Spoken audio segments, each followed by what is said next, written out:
एक नंबर गणित में आज हम क्रमागत संख्याओं का औसत निकालना सीखेंगे। क्रमागत संख्याओं के अंतर्गत प्राकृत संख्याएं, सम संख्याएं, विषम संख्याएं आती हैं। आपको याद होगा एक चैप्टर में जिसमें मैंने आपको प्राकृत संख्याओं का योग निकालना सिखाया था, उसी प्रकार के फॉर्मूले इसमें भी हैं। पर इसके सवाल हम फॉर्मूलों से ना करते हुए आज हम रामबाण सूत्र से करेंगे, जो यहाँ लिखा गया है। तो आप इसमें देखेंगे पहले प्रथम n प्राकृत संख्या, प्रथम n प्राकृत संख्या कौन कौन सी होंगी? ये 1 से चालू होगी, 2, 3 डैश डैश डैश n तक की जो संख्या होंगी। अगर हमको इनका औसत निकालना है तो फॉर्मूला होगा n+1/2। दूसरा है प्रथम n विषम संख्या। सम संख्याएं कौन सी होती हैं? 2, 4, 6 ऐसे करके n तक की जो सम संख्याएं होंगी उनका फॉर्मूला होगा n+1। इसी प्रकार विषम संख्याएं, विषम संख्या होंगी 1, 3, 5 ऐसे करके n तक। तो इसका औसत निकालने का फॉर्मूला है n। ये तीनों फॉर्मूले आप देख रहे हैं, यहाँ लिखा है प्रथम प्रथम प्रथम, मतलब कि जब ये शुरुआत से हो 1 से, या सम संख्या 2 से, विषम संख्या 1 से, तब ये फॉर्मूले लगेंगे। पर यदि संख्या प्रथम से शुरू ना होकर, प्रारंभ ना होकर किसी दूसरी संख्या से प्रारंभ होती है, इसी स्थिति में आप बस केवल ये देखिएगा कि उनका जो अंतर है वो समान है क्या, उनका सार्वंतर समान है और वो क्रम में है। तो आपको रामबाण फॉर्मूले का यूज करना है। इसमें औसत निकालने के लिए प्रथम संख्या अंतिम संख्या बटे 2, ठीक है, इसकी हम प्रैक्टिस करने वाले हैं। बाकी ये तीनों फॉर्मूलों को आप अपनी सुविधा से जहाँ जहाँ आपको लगेगा वहाँ बताते जाएंगे, ठीक है। चलिएगा, पहला सवाल लिखा हुआ है यहाँ पर, उसे हम देखेंगे। उसमें लिखा है 1 से 90 तक की समस्त संख्याओं का औसत ज्ञात कीजिए। तो आपको 1 से लेकर 90 तक संख्याएं नहीं लिखनी है, इसमें n का मान सीधा 90 ही है।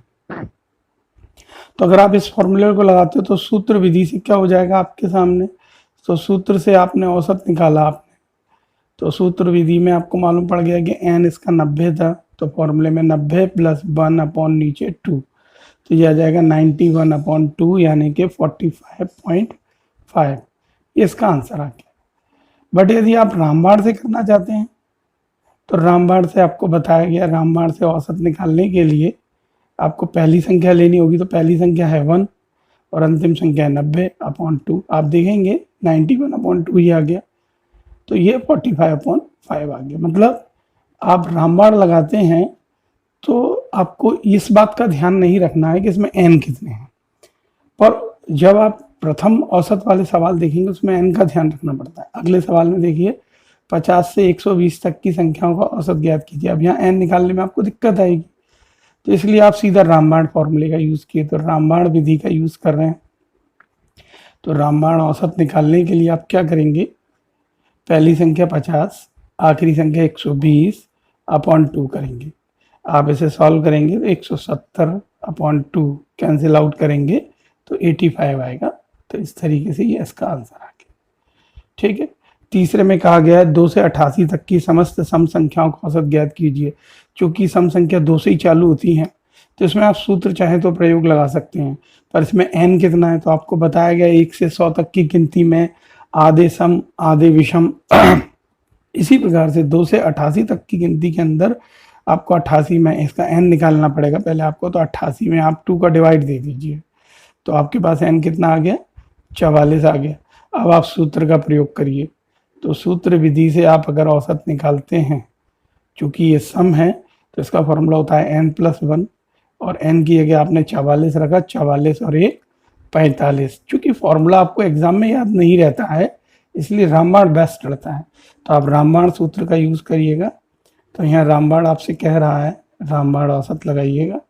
रामबाण आपसे कह रहा है कि प्रथम संख्या ले लो, इसकी तो 2 है, आखिरी संख्या ले लो 88 है, अपॉन में 2 है, इन दोनों का जोड़ कर दीजिए 90 है, अपॉन 2 कर दीजिए, कैंसिल आउट करेंगे तो आपको 45 मिलेगा।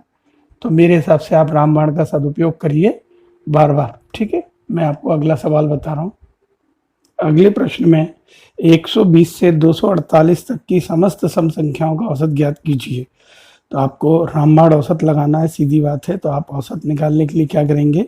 इसकी पहली संख्या लेंगे 120, आखिरी संख्या लेंगे 248 अपॉन नीचे 2। बहुत ही जल्दी आता है ये, सामने आ जाएगा 368 अपॉन 2। कैंसिल आउट कर दीजिए आप, आपको मिल जाएगा 2 1 जा 2 8 जा 2 4 जा 184 इसका आंसर है। इसी प्रकार अगला दिया है 1 से 71 तक की विषम संख्याएं। तो इसमें हमको, मैंने आपको पहले भी बताया है कि n निकालने में तकलीफ होती है, इसलिए सबसे सरल तरीका होता है रामबाण लगाएं। फिर भी कोई मानता नहीं है मान लीजिए, तो उसे ऐसा लगता है इसका n निकालना, तो विषम का n निकालने के लिए थोड़ा कठिन तरीका लगता है। तो उसका n निकालने के लिए आपको 71 में 1 जोड़कर 2 का डिवाइड देना पड़ेगा। तो ये आया 72/2, काटेंगे तो 36। ये याद रखना मुश्किल होता है।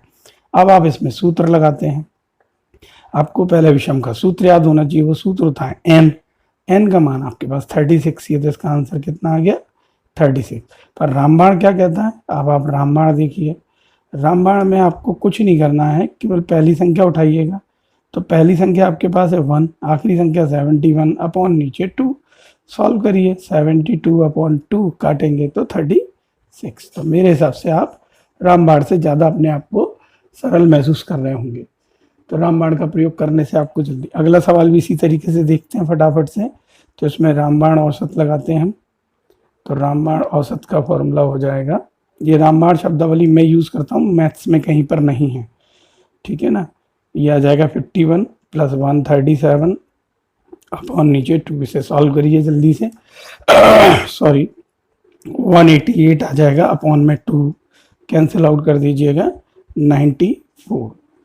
चलिए हम शीघ्र ही अगला सवाल भी देख लेते हैं। इसमें बोला है 10 के प्रथम 12 गुणज चाहिए। तो 10 का गुणज मतलब मल्टीपल होता है, इसे हिंदी में अपवर्त भी कहते हैं। इसका मतलब होता है 10 20 30 ऐसे करके 12 गुणज चाहिए। तो आखिरी गुणज कितना आएगा 120 आएगा। तो रामबाण लगाइएगा। औसत लगाने के लिए आपको बताया गया है। तो इसकी पहली संख्या 10, आखिरी संख्या 120/2 करिएगा। इसे जितनी जल्दी जोड़ेंगे तो आपको मिलेगा 130 अपॉन 2, कैंसिल आउट करिएगा तो मिलेगा 65। ये आंसर है। अगले सवाल में कहा गया 10 के 18वें गुणज, यानी 10 का 18वां गुणज होगा 180, ठीक है। 180 के बाद बोला 40वें गुणज तक, तो अगला होगा 190। इस तरीके से आगे कंटिन्यू उसके 40वें गुणज तक जाना। 40वां गुणज कितना होगा, वो होगा 400। आपको औसत निकालने के लिए कह रहा है। आप औसत निकालने के लिए पहली संख्या लीजिए, आखिरी संख्या लीजिए, अपॉन 2 करिए। तो यह आ जाएगा 580 अपॉन में 2, 290। ये बहुत विशेष तरीके से, सरल तरीके से किए जा रहे हैं। आप इसको जरूर करिए प्रैक्टिस में। औसत इसमें भी हम यही करेंगे, पहली संख्या, आखिरी संख्या और अपॉन 2। देखिए इतना ज़्यादा से इजी होने के कारण मैं सवाल भी बोलना भूल गया। इसका सवाल 144, 156, 168, 180, 360 तक का औसत ज्ञात करना है। तो इस सवाल में आप पहले देखिएगा कि यहाँ डिफरेंस बराबर है कि नहीं। तो मैंने यहाँ देख लिया इसका डिफरेंस 12 है, 12 है, 12 है। तो डिफरेंस 12 है और क्रम में भी बढ़ रही है ये। तो हमें ये पता चल गया कि पहली संख्या ले लो, आखिरी संख्या ले लो, बटे 2 कर लो।